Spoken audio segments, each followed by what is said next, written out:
Bom dia a todos. Abra sua Bíblia em Êxodo, capítulo 14. Nós vamos dar continuidade na nossa série de mensagens sobre a caminhada bíblica. E hoje nós falamos já sobre Abraão, os patriarcas, e agora vamos chegar nesse que é o maior líder, na história do povo de Israel. Só perde realmente para o Senhor Jesus, que é o Messias encarnado, o próprio Deus entre os homens. Mas Moisés merece só pela vida e ministério dele uma série de conferências, uma série de mensagens. Porém, nós vamos tratar alguns aspectos agora que eu julgo ser muito importante nessa caminhada bíblica, tá certo? Então, Êxodo capítulo 14, nós vamos ler nessa parte inicial os versículos 15 e 16, que é aquele momento de encruzilhada. Do lado, o deserto, em frente, o mar vermelho, e atrás, os inimigos, o exército de Faraó. E aí, olha só o que nós encontramos. Então disse o Senhor a Moisés: por que clamas a mim? Dize aos filhos de Israel que marchem. E tu, levanta a tua vara, estende a tua mão sobre o mar e fende-o, para que os filhos de Israel passem pelo meio do mar em seco. Vamos orar. Pai, na tua santa e bendita presença estamos e queremos convidar que o teu Espírito Santo nos conduza nessa caminhada bíblica e que possamos, ó Deus, aprender com a história, aplicar em nossas vidas, ó Deus, dedicar no serviço ao Senhor. Mostra-nos nessa manhã aquilo que é necessário saber, aprender, para vivermos, ó Deus, em novidade de vida, para a tua glória e o teu louvor. É o que eu te peço e oro no nome do Senhor Jesus Cristo. Amém. Muito bem, meus amados e queridos irmãos, quando nós avançamos nessa parte da caminhada bíblica, nós temos que fazer uma ligação com o patriarca Abraão, porque ele também teve a sua descida para o Egito, não é verdade? Nós conhecemos a história e o relacionamento de Israel, então, com o Egito começou antes com o patriarca Abraão, que inclusive recebe de Deus uma sombria revelação em Gênesis envolvendo a nação do Egito. Então, volta comigo aí para o livro de Gênesis, vamos lá para o capítulo 15.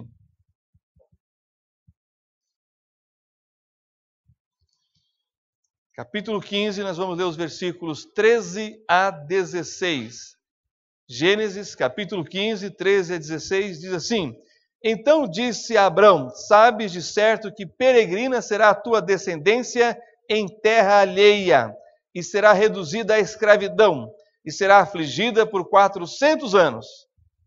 Essa terra é a terra do Egito. E tu irás, versículo 14, mas também eu julgarei a nação a qual ela tem de servir, e depois sairá com grande riqueza.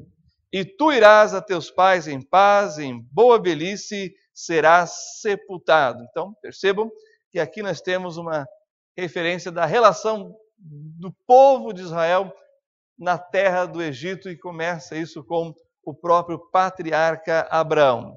Estende-se, no caso, para José, que vai ser vendido como escravo para os midianitas, que vão revendê-lo lá no Egito. E ele então vai ter uma ascensão, algo que é maravilhoso, porque tudo aquilo que poderia ser negativo para José, naquela experiência das mais adversas, Deus muda para a preparação dele, para ele chegar no posto do segundo homem mais poderoso do mundo na época. Ele vai ser uma espécie de primeiro-ministro do rei do Egito, do faraó no Egito. Tanto que o livro de Atos fala sobre isso, começando ali no caso do apedrejamento de Estevão, quando ele fala e cita José, e aí você tem a referência também a Moisés. Então está tudo interligado. E o que eu queria destacar nesse momento é o seguinte: quando nós olhamos para as Sagradas Escrituras e a revelação da história da redenção, ela está ligada a lugares, a pessoas, a histórias e fatos. E isso é muito importante, porque o contexto histórico, o contexto social, o contexto geográfico vai influenciar em tudo aquilo que vai acontecer e ser, portanto, registrado nas páginas das Sagradas Escrituras. Por exemplo, quando nós estamos falando de Abraão, nós temos que ter em mente a Mesopotâmia. Nós temos que ter, por exemplo, em mente os Sumérios. E agora, tratando da nação de Israel, pensando em Moisés, nós temos que ter em mente uma outra potência do outro lado, que é o Egito. Então, o mundo era dividido entre os Sumérios na Mesopotâmia e os egípcios no Egito, e ali, então, todo o conhecimento das nações, tudo aquilo que vai ser a base de todas as sociedades, incluindo códigos de lei, de conduta e todas as questões de fé, é nessas duas religiões. Então havia um intercâmbio entre o Egito, lá no norte da África, e a Suméria, no sul da Mesopotâmia. E havia um intercâmbio. Então não é à toa que Abraão, saindo da Mesopotâmia, vai passar pela terra de Canaã e vai chegar no Egito. E o caminho de volta, né? Os israelitas saindo do Egito e parando na terra de Canaã. Seria mais ou menos dois polos do saber da época. Seriam como se nós tivéssemos as melhores faculdades na Suméria e as melhores faculdades no Egito. Então é nesse contexto que nós estamos tratando aqui. E vamos ver isso exemplificado na história como pano de fundo para o agir de Deus com as pessoas, com os indivíduos. No caso aqui, com Moisés. Avançando então, nós queremos destacar o seguinte, que grande parte da vida dos patriarcas foi passada em Hebrom, Berseba e Gerar, até que José levou toda a sua família, e nós estamos falando dos filhos de Jacó, para o Egito, onde o povo de Israel permaneceu durante a vida de José, sendo muito bem tratado. Por quê?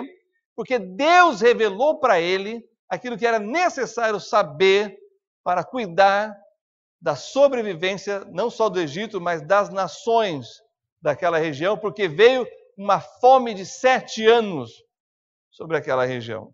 Então, olha que interessante. Todo o treinamento de José, seja na casa de Potifar ou na cadeia, deu a ele um certo know-how no micro para poder trabalhar no macro.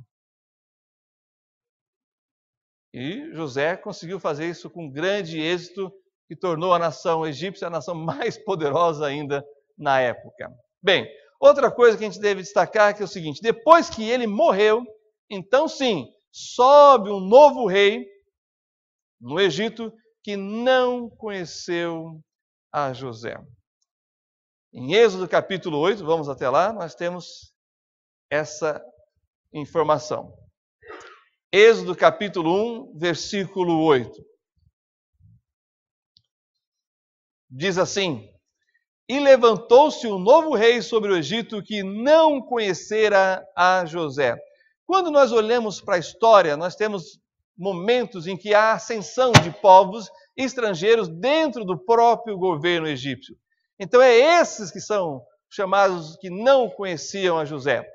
Houve um golpe de Estado ali, eles assumiram o poder, e aí então a descendência de José, os familiares de José e todos os israelitas que ali estavam, também eram vistos como ameaças. Assim como esses deram o golpe no Egito, eles tinham medo que outros povos que estavam na terra do Egito se levantassem, se insurgissem e dessem um novo golpe. E aí qual é a atitude desse faraó?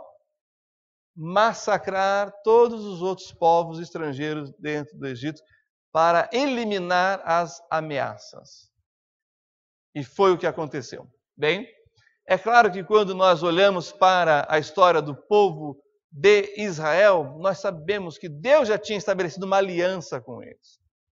Mesmo que viesse a passar por esses anos de escravidão, a aliança de Deus com Israel estava valendo e em vigor. E aí vai chegar o momento em que o Senhor, então, vai resgatá-los.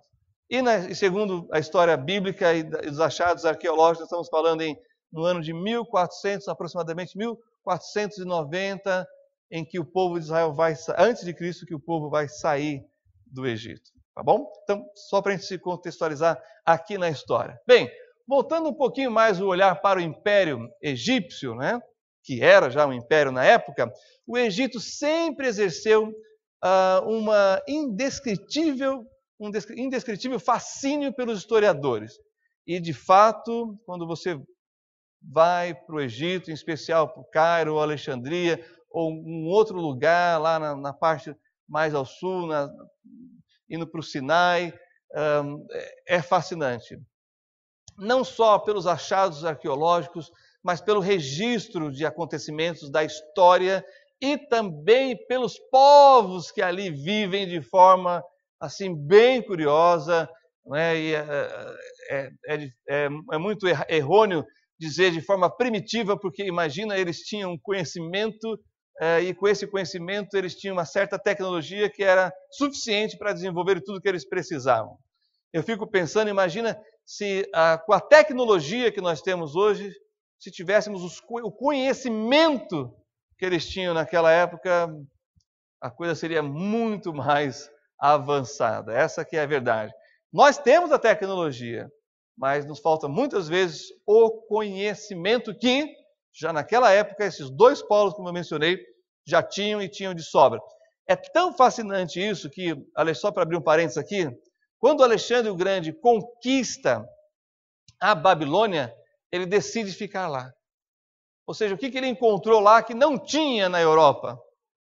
Que não tinha, inclusive, com os filósofos gregos, ao ponto dele querer permanecer lá. Isso é uma coisa que nós temos que resgatar, principalmente porque nós estamos falando do período da cultura bíblica e da revelação das Sagradas Escrituras. Ainda bem que, de uns anos para cá, você tem na Universidade de São Paulo professores falando sobre a Mesopotâmia. Imagina, tem pessoas que acreditam e pensam que a história começou com os gregos, e não é assim. Começou bem antes, com esses dois povos que eu acabei de mencionar aqui, e que continua sendo campo de achados arqueológicos, de narrativas e de textos que nos ajudam a entender todo o desenvolvimento da filosofia e do pensamento humano. Então, queria dar esse destaque aqui, fecha parênteses, volta aqui para o texto, e é claro, as Escrituras Sagradas também têm muitos superlativos quando se refere à nação do Nilo. E aqui é impossível conhecer a história sagrada sem uma peregrinação pelo Vale do Nilo, da onde sai a pessoa mais importante para o judaísmo e a história da revelação de Deus, que é Moisés. E cá entre nós, se você puder ir para o Egito, para o Cairo e algumas outras cidades, vale a pena você navegar no rio Nilo, não é verdade? Que é o segundo rio mais extenso do mundo, que percorre um percurso de 6.705 quilômetros de comprimento e que vai fertilizando toda a sua borda. E olha cá entre nós tivemos, no período de 6 meses, Israel foi chover no 5º mês e já haviam 2 meses que não chovia. Foi ter uma chuva em Israel no 7º mês. E o pessoal celebrou e foi uma maravilha. No Cairo não chove. Não chove o ano inteiro. E como é que eles sobrevivem? Por causa da água do rio Nilo. Então, da importância desse lugar que acaba sendo fértil e, portanto, produz muitas riquezas. Só que a maior riqueza que o Egito produziu foi justamente a libertação do povo de Israel. Porque cá entre nós, o povo de Israel ali, defendendo o monoteísmo, era a grande chance que os politeístas do Egito tinham de conhecer sobre o Deus vivo e verdadeiro. Já já nós vamos entrar nesse aspecto da idolatria e o juízo divino por causa disso, e eu vou citar algumas coisas que a gente encontra lá no Museu do Cairo. Bem, é claro que também quando o Nilo enchia e a sua água avançava, ela podia destruir plantações e as casas e ceifar vidas. Então, eles tinham que tomar cuidado para proteger as suas barragens. Avançando um pouquinho mais, quando a gente fala que a Bíblia confere ao Egito um lugar de destaque, é porque é verdade. Por exemplo, a palavra, o Egito aparece 581 vezes no Antigo Testamento e 23 vezes no Novo Testamento. E o adjetivo egípcio aparece 120 vezes no Antigo e 5 vezes no Novo Testamento. Já avançando, falando do futuro, no milênio, na profecia bíblica, haverá um caminho ligando Israel, o Egito e a Síria. E os povos usarão esse caminho para adorar a Deus. O profeta Isaías menciona sobre isso. Os hebreus chamam o Egito de Misraim. E isso nós encontramos aqui em Gênesis capítulo 10, quando fala da distribuição dos povos através de Sem, Cão e Jafé. Vá lá comigo, Gênesis capítulo 10. E o versículo 6, que fala dos filhos de Cão, né? Que é interessante, a palavra em hebraico é Ram. E Ram quer dizer quente, queimado pelo sol. Né? E é essa característica que nós encontramos no continente africano. Porém, aqui no Egito, nós temos a palavra em hebraico, que é traduzido como Egito, que é a palavra Misraim. E os filhos de Cão são Cush, Misraim, Put e Canaã. Então, essa palavra Misraim é a palavra Egito. Por quê? Misraim quer dizer para o ocidente, onde estava o Egito, na parte ocidental de Israel. Tá bom? Mas ainda nessa parte sobre o Egito, tem um detalhe interessante. O Egito da antiguidade assemelhava-se em sua forma a uma flor de lótus. E aqui é uma flor de lótus. E é chamado de o delta do Egito. Então, se você pegar essa flor e colocar aqui nessa parte mais verdinha, você tem mais ou menos esse formato. É chamado, né, na história de o delta do Nilo, essa parte das águas, né, que vão desembocar no mar Mediterrâneo, mas dessa região fértil. Agora, olha que interessante que é isso daqui. Até hoje, essa flor, que é típica da região, é usada na literatura, bem como também na arte egípcia. Então é algo que você vai encontrar lá com frequência, passeando no chouk, né, nas feiras livres, lá nos mercados abertos que você encontra, em especial no Cairo, tá certo? Bem, outra coisa importante é que atualmente o Egito tem o formato de um quadrado quase perfeito, e aqui é algo que está sujeito à crítica, porque quando você olha para o mapa mundi e você vê isso em qualquer lugar, qualquer mapa, qualquer país, e você vê cortes assim muito retos, você desconfie, porque foi feito de forma artificial por aqueles que venceram a guerra, que saíram vitoriosos na Primeira Guerra Mundial. Então, se a gente fosse ali para o mapa do Oriente Médio, então é bem assim. A Jordânia, por exemplo, foi riscada a régua no mapa. O que é a fronteira? É um rio, é uma montanha, é alguma coisa que, assim, ó, daqui para lá é outras pessoas, é outra característica, outra língua.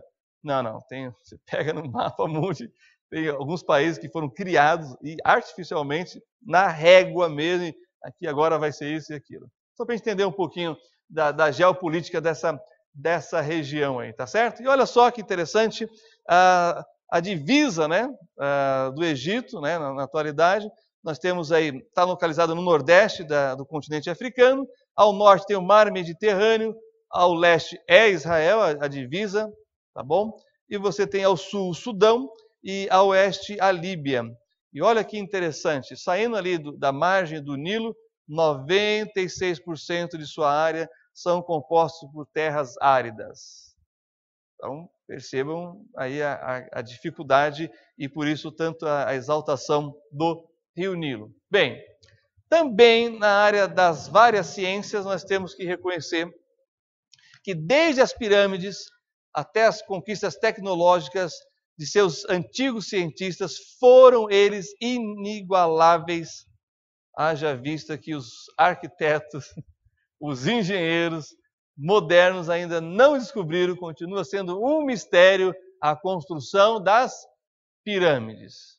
Bem, irmãos, feito isso, dado isso como pano de fundo, agora sim, vamos entender a revelação de Deus, tendo isso como contexto.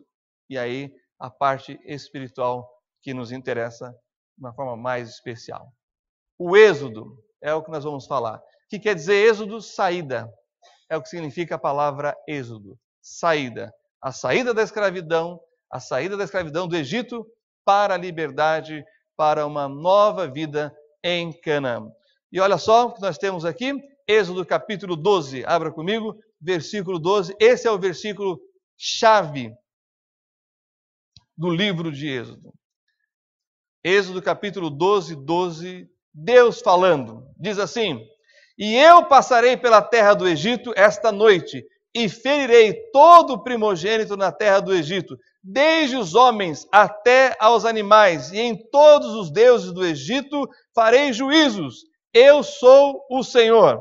Aqui, Deus, 400 anos depois, está cumprindo aquilo que ele prometeu para Abraão: julgar o povo que escravizou o seu próprio povo e tocar os falsos deuses desse povo. E aqui, então, nós temos algo tremendo, o agir de Deus na história. Perceba que Ele é o Criador de tudo e de todos, e, portanto, Ele é Senhor sobre todas as nações. Não existe na terra uma nação, seja antiga ou moderna, seja criada artificialmente ou não, que esteja fora do controle absoluto e soberano de Deus. Quando nós lemos os Salmos, é isso que nós encontramos, o Deus Senhor de todas as nações, de todas as terras. É impressionante quando nós lemos a literatura bíblica pós-cativeiro, em que Deus está sempre dizendo para os profetas: fala a tal nação, fala com tal povo, para que se arrependam. E nós temos o exemplo máximo de Nínive, uma nação perversa que Deus levanta um profeta, ele tenta fugir de Deus, que é Jonas, mas é o maior evangelista da história. Imagina uma nação poderosíssima, com mais de 120 mil pessoas, que ao ouvir o evangelho de juízo, se converte a Deus. A ponto do rei mais alto e a pessoa mais simples se humilharem e jejuarem ao único Deus vivo e verdadeiro. Então, meus amados e queridos irmãos, a palavra de Deus deve penetrar em todas as nações, porque esse é o desejo dele. Mesmo que haja oposição, mesmo que haja dificuldade, o evangelho deve ser pregado a todas as nações, a toda criatura. E olha só, Deus vai levantar um homem para libertar o seu povo da escravidão no Egito. Qual é o nome desse homem? Moisés. Olha só o capítulo 2, e essa passagem é maravilhosa, descrevendo sobre o nascimento de Moisés. Êxodo capítulo 2, versículo 1 até o 10, diz assim: E foi um homem da casa de Levi, casou com uma filha de Levi, e a mulher concebeu e deu à luz um filho, e vendo que ele era formoso, escondeu 3 meses. Por quê? Porque havia sido dada uma ordem para que os meninos hebreus que nascessem fossem mortos. Muitas dessas crianças foram lançadas no Nilo. Por quê? Porque na crença egípcia o Nilo era um deus e que deveria ser ofertado a ele oferendas humanas. Só que muitas dessas crianças não chegaram a morrer afogadas, porque você tem os crocodilos do Nilo, crocodilos enormes que estão lá empalhados no Museu do Cairo. Olha para essa coluna aqui do meio, olha para a coluna do outro meio, você tem crocodilos desse comprimento lá. Os crocodilos comiam essas crianças. E aí é por isso que justifica essa fala aqui, ó. Vendo que ele era formoso, agora vocês sabem como é que nascem as crianças. Toda inchada, toda amassada, toda apertada, mas a mãe olhou e disse o quê? Formoso esse menino. Esse merece viver.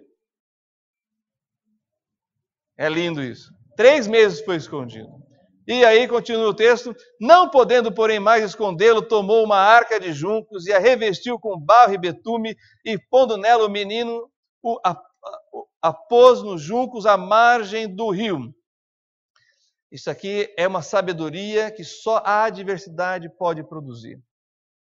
Eu lembro um momento lá em Ashdod, em Israel, na beira do mar Mediterrâneo, estávamos com a minha família, batemos um papo com um israelense que viu a gente com a camiseta do Brasil, queria comprar a camiseta do do Nicolas, porque ele não achava pequenas quando eles eram crianças, né? Uma camiseta do Brasil pequena, eu tenho todas as camisetas, mas eu quero essa daí, vamos negociar? Vamos, nada que a gente não chega num acordo aí, né? Dependendo do... Bom, e aí conversa vai, conversa vem, eu falei para ele assim, eu tenho muita admiração pelo povo judeu e respeito aqui pelos israelenses, porque vocês são um povo muito inteligente. Ele olhou para mim assim e falou, não somos não. Eu falei, por quê? Como não? Ele falou assim, é que nós temos que pensar mais do que vocês. Temos inimigos para todos os lados. Temos a seca, não temos água, não temos isso, não temos aquilo. Ou seja, temos que pensar mais. É na adversidade que vem a criatividade. Isso que é importante a gente saber. Porque aqui no Brasil, irmão, como dizia já o Monteiro Lobato com seu personagem Jeca Tatu, é assim. Se plantar, dá. Se não plantar, dão. E aí ele tem aquela outra frase, né? Para que plantar, Samaria, se a bicharada come tudo? Essa é a diferença, irmãos. Mas é nessa adversidade que vem a criatividade e que salva uma vida. Agora, ao salvar essa vida vai salvar a vida de toda uma nação. Acompanhe comigo o versículo 4. E sua irmã postou-se de longe para saber o que lhe havia de acontecer. Toda a família envolvida aqui. E olha a sapiência dessas mulheres. Versículo 5. E a filha de Faraó, descendo a lavar-se no rio, e as suas donzelas passeavam pela margem do rio, e ela viu a arca no meio dos juncos, e enviou a sua criada, que a tomou. Só mulheres até agora. Perceberam? E abrindo-a viu ao menino, e eis que o menino chorava, e moveu-se de compaixão dele, e disse, dos meninos dos hebreus é este. Percebam que ela sabe o que está acontecendo aqui. Mas o Nilo, na crença, era um deus, ou seja, uma divindade havia trazido um menino dos hebreus para a princesa. Não era para qualquer pessoa. A mãe e a irmã estavam correndo risco, mas era um risco para o melhor ou só Deus sabe o que aconteceria depois. Mas elas estavam pensando no melhor para o filho. Acompanhe aí, versículo 7. Então disse sua irmã, a filha de Faraó, irei chamar uma ama das hebreias que cria este menino para ti. E a filha de Faraó disse-lhe, vai, foi, pois, a moça e chamou quem? A mãe do menino. Então lhe disse a filha de Faraó, leva este menino e cria-o. Eu te darei teu salário. E a mulher tomou o menino e criou-o. Não é maravilhoso isso aqui? Receber para criar os filhos, isso seria ótimo. Porque, irmãos, a minha mãe diz assim, você pode fazer o que você quiser para mim, me ajudar, você nunca vai pagar a dívida. Aí eu falei, acho que é demais isso, né? Acho que é exagero, até ser pai. E aí eu confirmo, é verdade. Eles podem fazer o mimo, tudo que quiser por você, ainda assim vão ficar devendo os filhos. Saiba disso. Versículo 10. E quando o menino já era grande, ela o trouxe à filha de Faraó, a qual o adotou. E chamou-lhe Moisés e disse, porque das águas o tenho tirado. É isso que quer dizer o nome de Moisés. Então esse é o nascimento dele. Aonde? Nesse contexto da nação mais poderosa do mundo na época. Não é à toa que ele vai aprender a ciência dos egípcios, vai ser treinado em tudo isso, até que chega um momento em que ele quer resolver com a sua própria capacidade humana. Ele atingiu um posto elevado, então ele achou que poderia libertar o seu próprio povo por causa da sua posição e da sua força e capacidade. Moisés não aprendeu nada da dependência de Deus que a sua mãe e a sua irmã demonstraram para salvar a vida dele. Mas ele sabia que ele tinha uma dívida com o seu povo, com a sua mãe e com a sua irmã. E ele tenta da maneira dele. Dá certo? Não dá certo. Porque não dá para resolver problemas espirituais de forma natural. Saiba disso. Há muitas dores no nosso meio, porque a gente tenta resolver coisas espirituais como se fossem coisas naturais e humanas. Não são. Tem que orar. tem que buscar a Deus. Tem que estar na presença de Deus e buscando o conhecimento e a sabedoria divina para certas coisas.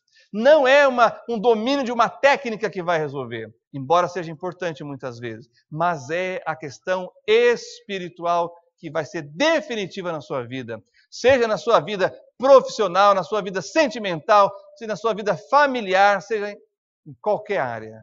Não podemos ignorar o espiritual. Aliás, existe já 2 livros, um chamado Inteligência Emocional. Pessoas são altamente qualificadas, mas que não conseguem emprego, porque não passam na entrevista. E agora, mais recentemente, uns anos para cá, eu vi um outro livro chamado Inteligência Espiritual. Ou seja, a ciência que estuda o comportamento humano está reconhecendo o valor da espiritualidade no sucesso das empresas. É curioso isso, uma vez que lá em Portugal estão tentando condenar uma pessoa porque falou do Evangelho. Mas eles sabem que podem confiar em alguém que teme a Deus. Não que seja perfeito, mas que tem mais confiança. Então isso é interessante e importante saber. E aí então nós vamos para aquilo que é realmente a maneira certa para Moisés poder libertar o seu povo. No capítulo 2, versículo 11 e 15, ele foge, porque ele tenta resolver com seus próprios braços, sua própria força, e ele mata um egípcio. Agora sim, depois de 40 anos, Deus volta a falar com ele. E aqui, irmãos, eu não sei você, mas existem 2 tipos de pessoas. Existem as pessoas que são pessoas de evento, e existem aquelas pessoas que são pessoas de processo. Eu sou a pessoa de evento. Sabe, de querer resolver a coisa? De se preparar para resolver a coisa já, agora, amanhã. Geralmente a pessoa de evento é aquela, gosta daquela frase que diz: não deixe para amanhã o que você pode fazer hoje. Mas tem coisas que não adianta. Tem coisas que precisa de um processo. Deus é um ser de processo. Por quê?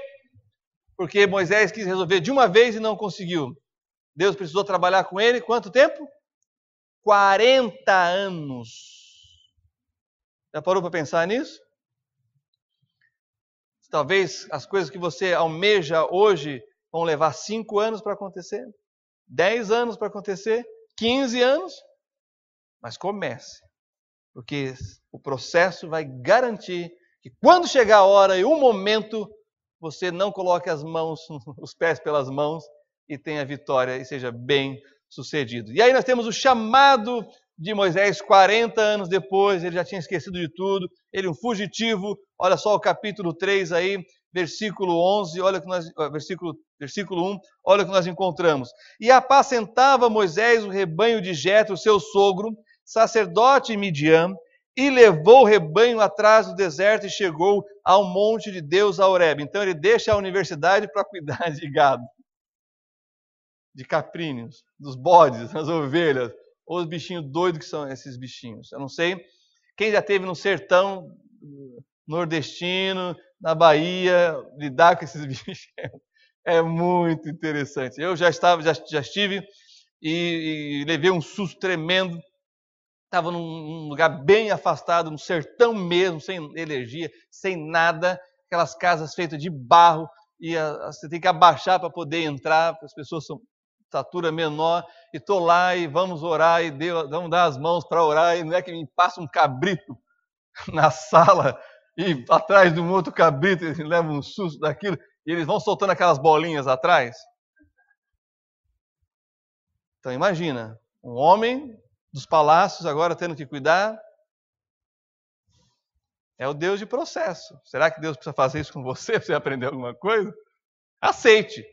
Minha recomendação é: aceite. Olha só o versículo 2. E apareceu-lhe o anjo do Senhor em uma chama de fogo do meio de uma sarça, e olhou, e eis que a sarça ardia no fogo, e a sarça não se consumia.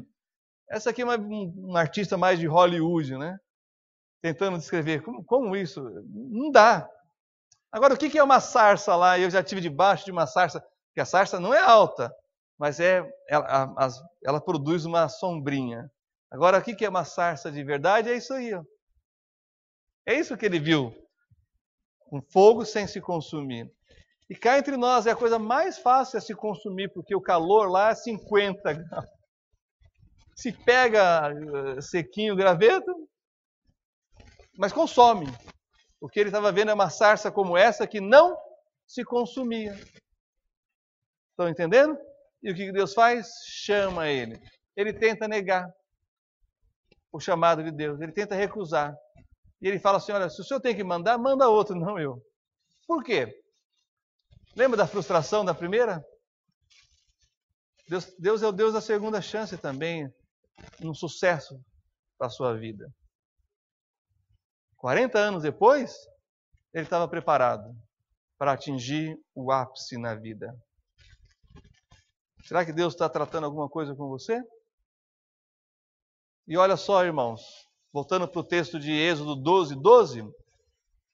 Deus destronou os deuses do Egito.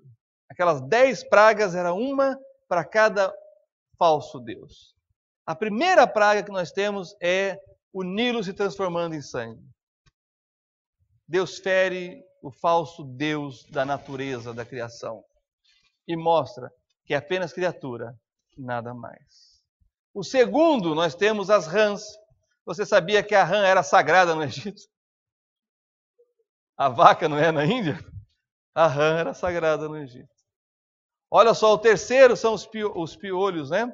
Porque os sacerdotes egípcios raspavam a cabeça e todos os pelos do corpo e não podia ter uma ferida para servir no ministério sacerdotal para a divindade.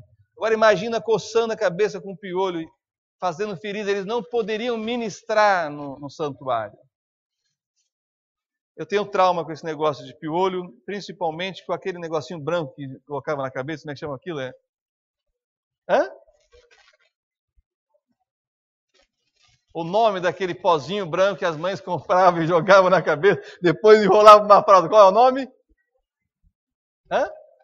Neucídio, esse daí mesmo. Irmãos, eu não sei se vocês sabem, eu tinha um cabelo comprido, loiro. Minha família toda, menos a Camila a única dos 5 filhos que não era loira, desde pequenininha. Tinha cabelo comprido, loiro, e aí os piolhos me atacaram. Meu pai me levou para cortar o cabelo e raspou minha cabeça. Quando eu cheguei em casa, minha mãe quase matou meu pai. Então já tive cabelo comprido e loiro. Não mais. Fecha parênteses, segue em frente, tudo por causa dos piolhos. E a mosca? A mosca é a quarta praga. Por que Deus mandou as moscas? Porque os egípcios têm um Deus, a crença num Deus chamado, sabe como? De Beuzebu. Sabe o que esse Beuzebu que aparece no Novo Testamento tinha que fazer? Espantar as moscas. E aqui eu também tive uma experiência. Nós estávamos na Jordânia, de Amã para Petra, seguindo o Mar Morto, e aí vamos fazer um piquenique no deserto, aquele silêncio, aquela coisa assim, parada. Abrimos o nosso lanchinho e fomos atacados pelas moscas. Um enxame de moscas. Tivemos que fechar, entrar dentro do carro, fechar, espantar as moscas e comer dentro do carro, porque não dava a quantidade de moscas atacando o nosso lanchinho. Quinta praga, peste nos animais. Como eu disse, muitos animais empalhados no Museu do Cairo. Você tem corredores enormes só com esses animais. Por quê? Acreditavam que eles eram divindades. Ou traziam sorte, ou eram representantes de uma divindade. Tudo empalhado. É assustador, mas você vai encontrar isso no Museu do Cairo. Deus toca os animais com essas pestes para mostrar para eles. É criatura, nada mais. Sexta praga, as úlceras. O deus egípcio para cuidar da saúde, ou para livrar da dor, né, de enfermidades, chama-se Tifon. Então Deus toca o ser humano dizendo que Tifon não vale nada. Sétima, saraiva. Aquelas grandes pedras de fogo caindo sobre a plantação e consumindo tudo. Sabe qual era a deusa para proteger as plantações? Serapis, a deusa egípcia das plantações. Tinha um altarzinho para ela em cada plantação. Deus destrói mais uma falsa divindade. Oitavo, gafanhotos. Mais uma vez, Serapis falha. Porque aquilo que as pedras não consumiram, os gafanhotos consumiram. Nona praga das trevas. Por quê? Eles acreditavam no Deus Ra, o Sol. E aqui então tem essa foto que eu quero explicar. Aqui você tem as pirâmides, né? E aqui você tem a esfinge. A esfinge era justamente para proteger os faraós nas pirâmides que iriam ascender para o panteão dos deuses. O faraó era um semideus. Depois que ele morria, ele ascendia e se tornava uma divindade no panteão dos deuses. Só que Ra, o Deus Sol, era invejoso dos faraós, ele não gostava dos faraós, ele tentava impedir que eles ascendessem. Então o que o faraó fazia? Colocava a esfinge para proteger, porque aqui é onde vai nascer o sol de frente com a esfinge. Então a esfinge vai parar o sol, né? Impedir que ele não deixe o faraó ascender para o panteão e se tornar uma divindade. E aí, é claro, a 10ª praga nós temos a morte dos primogênitos. Incluindo quem? O primogênito de Faraó. Lembra que eu disse? Faraó era um semideus no pensamento popular e corrente dos palácios. Deus toca o filho do faraó dizendo: não há Deus além de mim. Aí em Êxodo, para finalizar, vamos para o capítulo 18, versículo 10 e 11. O povo já saiu do Egito, Moisés se encontra com o sogro dele, e o sogro dele faz essa seguinte declaração. Êxodo 18, versículo 10, diz assim: E Jetro disse: Bendito seja o Senhor, que vos livrou das mãos dos egípcios, e da mão de Faraó, que livrou a este povo de debaixo da mão dos egípcios. Agora sei que o Senhor é maior do que todos os deuses, porque na coisa em que se ensoberbeceram, os sobrepujou. Vocês entenderam o que ele está falando? Naquilo que eles diziam que eram poderosos, Deus os destruiu mandando as 10 pragas. Essa é a razão das 10 pragas, essa é a razão de que Deus ia ser conhecido entre os pagãos, entre os politeístas e idólatras, como o único e verdadeiro Deus. E por último, aqui um mapa que mostra a saída por onde eles passaram, né? Vieram aqui dessa região do Egito, não entraram por aqui por causa do deserto, muita gente, então eles vieram aqui e atravessaram provavelmente aqui, e aí peregrinaram por toda essa região até entrar na terra de Canaã, e o Senhor foi provendo e suprindo as necessidades do povo nesses lugares. Aqui dá para ver melhorzinho o delta, né? Na flor de lótus, aquilo que seria o desenho que eles tinham, e sempre destacando essa flor. Essa é uma caminhada bíblica. Moisés saiu de um ponto e chegou no outro. Anteriormente nós vimos Abraão de um ponto chegando em outro. Essa é a jornada da sua vida. De onde você veio, para onde você está indo. Todos esses desafios no meio. Mas a grande questão é: você chegará do outro lado do mar vermelho? Depende do quê? Da sua fé em Deus, do seu relacionamento com Deus, da sua compreensão das coisas espirituais. Feche seus olhos, abaixe sua cabeça. Vamos ter uma palavra de oração neste momento. Pai, te damos graças, Senhor, por essa rica oportunidade de adorarmos o Senhor, de louvarmos o Teu nome, de clamarmos e buscarmos a Tua presença de acordo com as nossas necessidades e de ouvirmos a Tua palavra. Que na adversidade haja criatividade no meio do Teu povo, no meio da Tua igreja, no meio de cada família aqui representada. Grande sabedoria do alto venha para aqueles que buscam no Senhor a resolução de conflitos, problemas e a orientação para o sucesso na vida em qualquer área. É o que eu te peço, que ninguém saia daqui nessa manhã sem ter, ó Deus, tido essa compreensão de que o Senhor é um Deus de processo. Embora muitos de nós sejamos pessoas de eventos, possamos reconhecer o agir e o trabalhar do Senhor nas nossas vidas. É o que eu te peço, é o que eu oro No nome santo e precioso do Senhor Jesus Cristo. Amém.